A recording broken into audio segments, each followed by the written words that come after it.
안녕하세요. 제4강 감성소통은 행복소통이다 라는 주제로 이 행복하고 성공적인 인간관계의 비밀을 풀어보도록 하겠습니다. 자, 여러분은 가정생활이든 사회생활에서든 어느 때 가장 행복하신가요? 서로 배려하고 이해해주면서 즐겁게 소통을 할 때 가장 행복하지 않나요?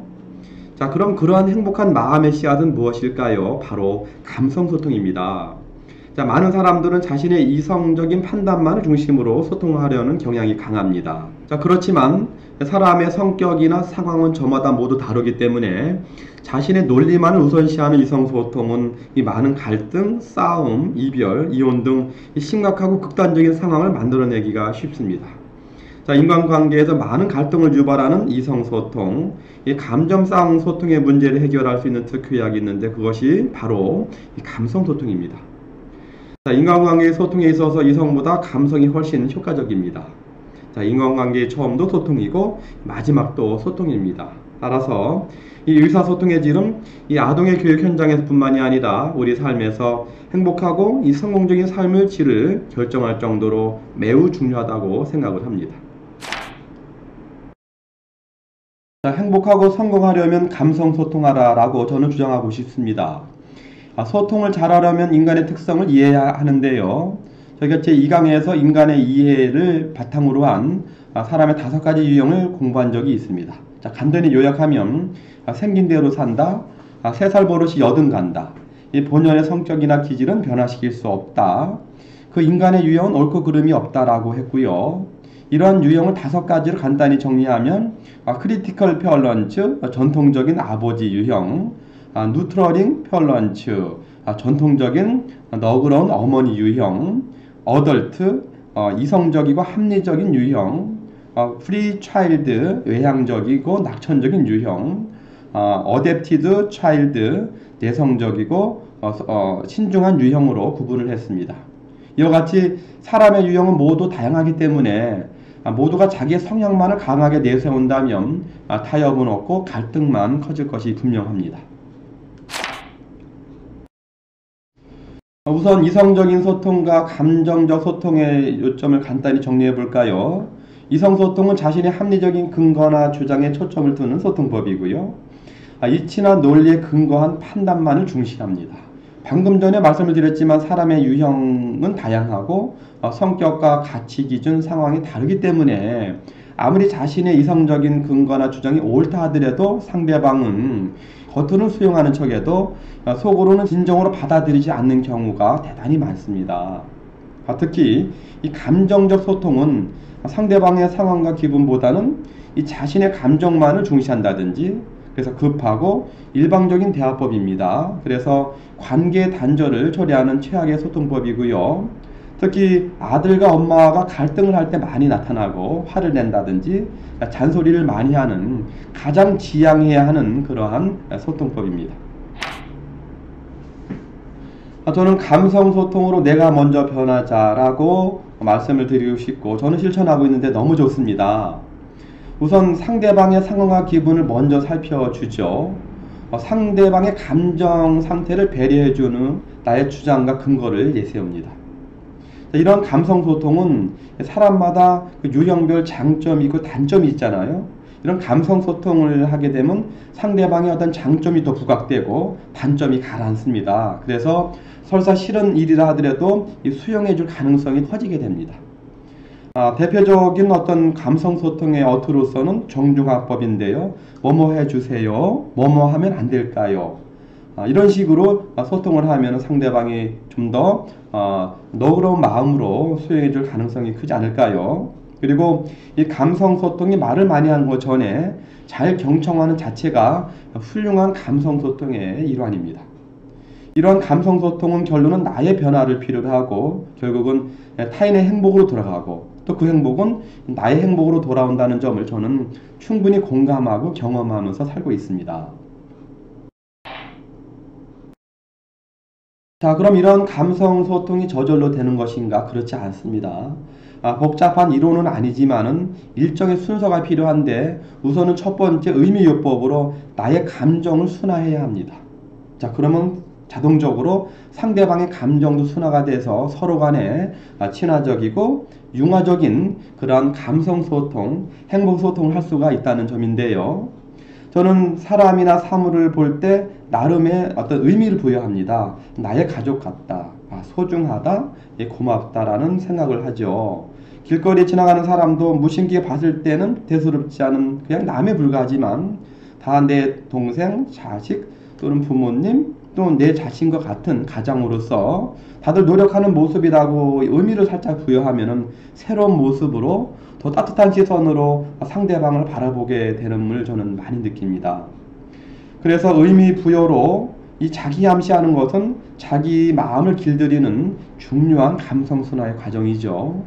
저는 예를 들어서 경비원 아저씨 같은 경우도 나이 드신 분 같은 경우는 나의 아버지 같기도 하고요.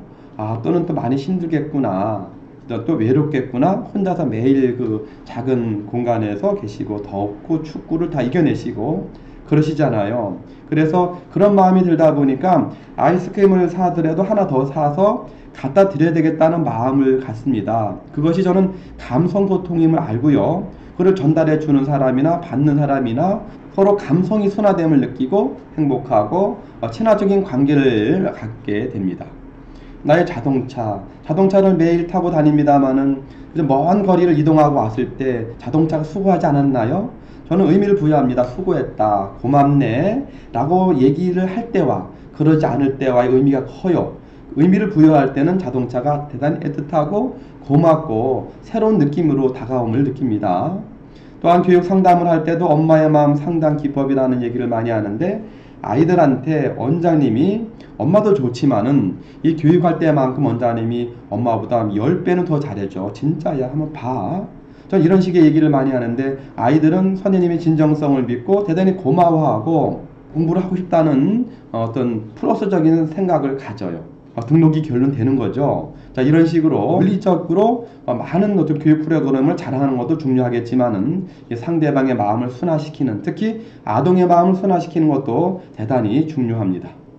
아주 결정적이고 중요한 일, 도덕적인 일, 이런 일이 아니라고 하면은 저는 사소한 일은 저줍니다. 양보하죠. 그렇게 하세요. 알았어. 그럼 그래. 하면 되지 뭐. 이런 식으로 져주는 것이 더 행복하는 거고 결국은 내가 이긴다는 것을 알죠. 이기고 지고의 문제는 아니지만은 서로가 잘 살아보자고 행복해 보자고 하는 거 아니겠어요? 결론은 져주는 것이 나의 감성을 순화시키는 과정이 되기도 하고 결국은 상대방이 행복하고 결론은 저도 행복한 것을 많이 느끼고 삽니다. 또한 아내에 대해서도 매일 보는 아내가 그리 이쁘고 그리 보고 싶을 리는 없잖아요. 그렇지만은 나 평생 나만 보고 사는 사람인데 라는 의미를 가끔씩 부여하게 되고요. 그런 마음 속에서 이 마음이 순화되죠. 소중하구나, 미안하구나, 더 잘해줘야 되겠구나 라는 마음이 우러나옴을 느낍니다. 자, 그러다 보니까 감성소통이 저절로 돼요. 정말 예쁘다, 또는 옆에 있어도 또 보고 싶은데 어떡하지? SNS 소통을 할 때도 하트를 모양을 또는 뭐 보고 싶다라는 이런 표현을 쓰기도 하는데 그것은 뭐 저절로 된다기보다는 내 자신을 감성을 순화하다 보니까 저절로 그런 행동이 나오고 참 행복하고 좋은데요. 여러분도 한번 실천해 보세요. 우리 아이들한테도 자기도 잘하고 싶을 텐데 힘들겠구나, 불쌍하구나, 또는 미안하구나, 더 잘해주지 못해서 미안하구나 라는 생각이 든다면 가능한 한 이성적이고 욱하는 감정을 절제할 수 있는 하나의 자기 감성 순화가 되기도 합니다. 또한 5분 전에 미리 출근해서 인사하고 하는 그런 자체가 직장 생활에서는 가장 대표적인 감성 소통이라고 생각을 합니다. 미리 직장 하급자가 5분 전에 출근해서 정리도 하고 할 일도 하면서 또 반가이 인사까지 한다고 하면은 그보다 더 큰 상대방의 감성을 순화하는 감성 소통이 어디 있을까 싶습니다. 그래서 이 감성 소통은 그리 어려운 것이 아니다. 우리가 또 마음 먹고 실천하기 나름이라고 생각을 합니다. 자, 2단계 감성 소통이죠. 소통이긴 하지만 경청이란 말이 나왔어요. 상대방의 말을 경청하는 것도 소통의 일부분입니다. 상대의 기분을 잘 살펴주면서 잘 경청하는 것이 중요하죠. 이 잘 듣는 것은 상담의 핵심이기도 하고 이 감성 소통의 핵심입니다. 상대방의 말에 잘 칭찬해주고 되물어주고 질문하는 것도 중요한 감성 소통이 되는 겁니다. 자, 3단계로 그 다음에 감성소통으로 이제 표현을 하는 거죠. 이런 감성소통은 행복한 삶에 만들기에 기본 토양이 됩니다. 이런 감성소통은 겸연쩍고 어색하고 또는 닭살이 돋고 낯뜨 것까지 한데요. 왜냐하면 상대방에 대해서 칭찬해주고 사랑한다 얘기해주고 고맙다고 해주고 보고 싶다고 얘기해주고 그죠? 이런 얘기를 하려고 하다 보니까 좀 어색하기도 하지만은 이것이 습관화되면 대단히 자연스럽고 재미있고 행복합니다. 자, 이런 감성소통의 말을 듣고 기분 안 좋을 사람은 없습니다. 남녀노소를 불문하고 칭찬해주고 소중히 여기고 용기를 주고 고마워하고 이러한 소통을 싫어하는 사람 없죠. 그래서 부부나 자녀와의 유치한 감성소통은 이 행복한 가정의 윤활유라고 저는 말씀을 드리고 싶고, 이런 감성소통을 하게 된다고 하면은 설사 싫은 내용이라 하더라도 이 상대방의 마음을 봐서라도 이 수용해 주려고 하는 마음이 생기기 마련입니다. 감성소통을 실천하는 방법, 우선은 교육 현장에서 아동에게 실천하기 전에 집에서 배우자나 자녀에게 또는 직장에서 실천을 하는 사람이 아무래도 좀 더 진정성 있고 본질적인 감성소통을 잘 실천할 수 있을 것이라는 생각이 듭니다. 감성소통은 칭찬해주는 말이 감성소통이죠. 상대를 소중히 여기는 말 또는 용기와 희망을 주는 말이 감성소통의 대표적인 것입니다. 어렵지 않아요? 자기는 음식 솜씨가 참 좋아. 자기는 참 착해. 어떻게 그런 생각을 다 했어? 부장님 웃는 모습이 참 멋있어요. 과장님 정말 고맙습니다. 김대리 참 부지런하구만. 이 총무는 아이디어가 참 참신해. 김과장 넥타이가 굿이야. 자, 얼마나 쉽고 간편하고 좋아요. 어렵지 않잖아요. 얼마든지 또 상대방을 소중히 여기는 마음, 당신이 최고야.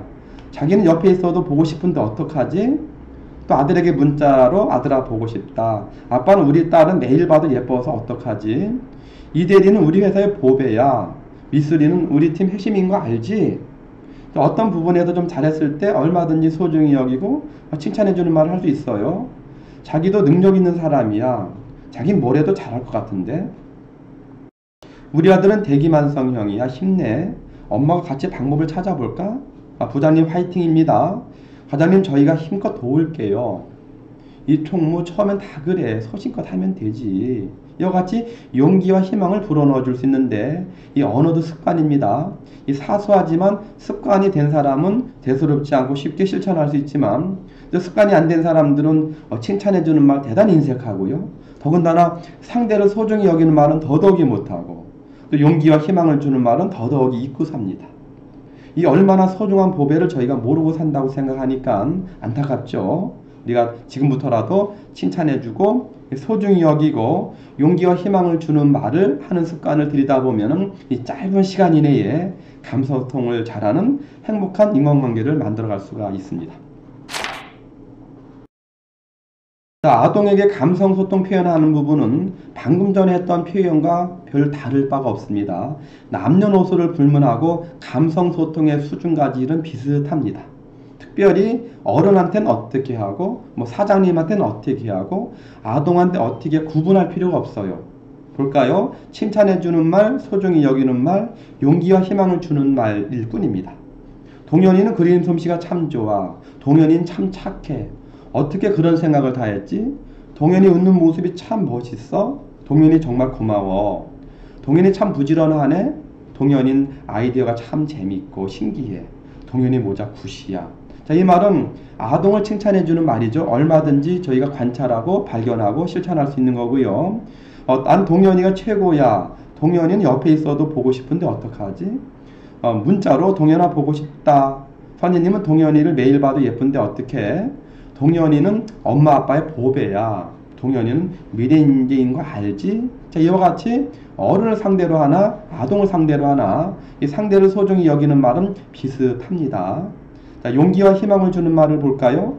동현이는 능력 있는 사람이야. 동현이는 뭘 해도 잘할 것 같아. 동현이는 대기만성에 힘내. 선생님이랑 같이 방법을 찾아볼까? 동현이 화이팅이다. 동현아, 선생님이 힘껏 도와줄게. 동현아, 처음엔 다 그래. 열심히 하면 되지 뭘 그래. 그럼 이와 같이 용기와 희망을 주는 말도 대단히 단순하고 쉽습니다. 자, 이러한 아동에게 물론 저희가 아동에게 잘해주려고 노력을 합니다만은 그래도 의도적으로 내가 칭찬을 하고 있구나, 이 소중히 여기는 말을 이렇게 하면 좋구나, 용기와 희망을 이런 식으로 해주면 참 좋겠구나를 느끼고 소통할 때와 그렇지 않고 일상적으로 할 때와는 그 질적인 차이에서 현격하게 차이를 낼 수밖에 없습니다. 자, 우리의 행복한 삶을 위한 나의 선택은 어떠한가요? 또는 독서지도 전문가로서의 나의 선택은 어떠한가요? 자, 이성소통이나 감정적인 소통은 내 말이 설사 옳다고 해도 상대방의 적극적이고 진정한 호응이나 동참을 끌어내기가 어렵습니다. 그래서 세상은 다 내 마음 같지 않다는 말이 나오지 않나라는 생각을 해보게 됩니다.